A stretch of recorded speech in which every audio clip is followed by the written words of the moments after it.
What letters are they? CH. CH. It has been challenging, but it's been really positive as well. I think the first couple of days we were just trying to find our feet. You've got to cut out all the pictures that start with the word or the letters ch, the sound ch. We started off by doing the packed lunch, and that's gone by the wayside now. I think for the kids, credit to them, they're coping really well. I mean, I think they would love to be back at school. They miss their friends. The MUSGROVE family have unwittingly found themselves on the front line of one of the most complex questions about managing the coronavirus.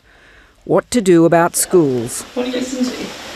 Oh, BTN. We've had, late nights and early starts and that sort of thing, but you've got to push through and get it done. It's hard, though, balancing it. It is hard. Chess is somewhere you play chess? Mm-hmm. Or is chess a game that you play? Mm-hmm. Yes. There's particular times where you've got Zoom meetings and things like that where it's like everyone. The volume in the house has to come down. On the weekend, news broke that their children's school would be closed after a teacher tested positive. The school's music teacher tested positive on Friday. I wouldn't say we were overly worried or apprehensive because, our kids have been doing the homeschool, so they haven't been to school since the end of last term. I think it did bring it closer to home. Federal Education Minister Dan Tehan could probably not have chosen a worse time to launch an attack on Victoria's cautious approach to reopening schools. This is a failure of leadership by Dan Andrews. He was forced to withdraw within hours after the Meadow Glen revelations.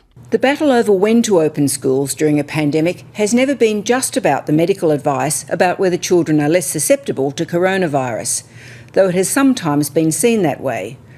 Opening schools raises questions about the safety of teachers, but they're also a microcosm of some of the most complex questions about dealing with the outbreak. We've said all along from a Commonwealth position that we're taking the advice of the medical expert panel, and that's been consistent, that it's safe for children to be at school and for teachers to be teaching in the classroom with the right protocols in place. Victoria has maintained a hard line on schools from the start. School is going to look very different in term 2. If you can learn from home, you must learn from home. Getting kids to school, on the other hand, means parents don't have to stay at home. That obviously has big economic implications. We need to restart our economy. We need to restart our society. We can't keep Australia under the doona. Getting kids to school also generates huge amounts of traffic and people movement, which 6 weeks ago never looked like a good idea. We've got about 1 million students enrolled in government and non-government schools.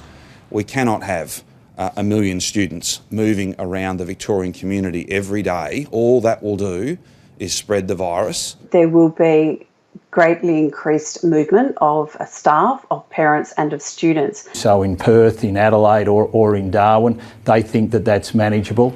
Finally, getting kids to school has also raised big questions about how to keep teachers safe. So the medical expert panel have looked at what protocols need to be put in place for teachers, making sure there's a proper distancing in the lunchroom to make sure at drop-off and pick-up that parents aren't stopping and congregating. There seems to be one set of rules for outside the school gate and another set of rules for inside the school gates. The politics of schools is complicated. For starters, of course, it is the states that run schools, not the federal government. There is intense pressure on governments to get the economy going again, and the Prime Minister clearly sees kids back at school as an important part of delivering that. But not all states have agreed.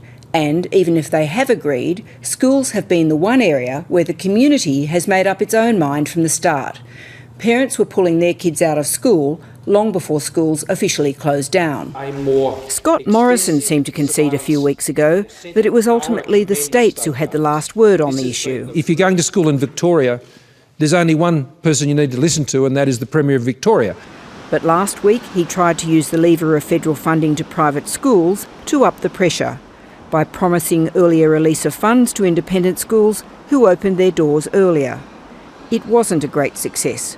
with prominent Victorian private schools flatly refusing to do anything other than follow the Victorian health advice. The story became even more complicated today when Queensland Premier ANNASTACIA PALASZCZUK announced her state would be resuming some classes next week and all classes back in 3 weeks' time. It has been a difficult juggling act for parents. It has been very difficult for parents. The pressure is clearly on politicians to get the economy going again, and that means getting schools open, even if parents and teachers remain uncertain about the idea. As with all things to do with this pandemic, the success of any of the strategies being pursued is sequencing and building confidence. The states and the feds are on the same page on the wave of testing to come, saying the more data that can be collected now, the more options there will be for relaxing restrictions in the weeks ahead. Credit to those that are making the decisions, Scott Morrison, Daniel Andrews.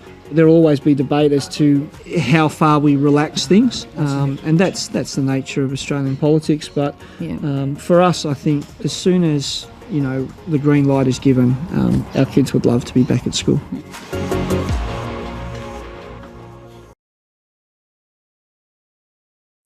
Hi, I'm Lee Sales. Thanks for watching this story. If you'd like to watch more of 730's stories, they are on the left of your screen.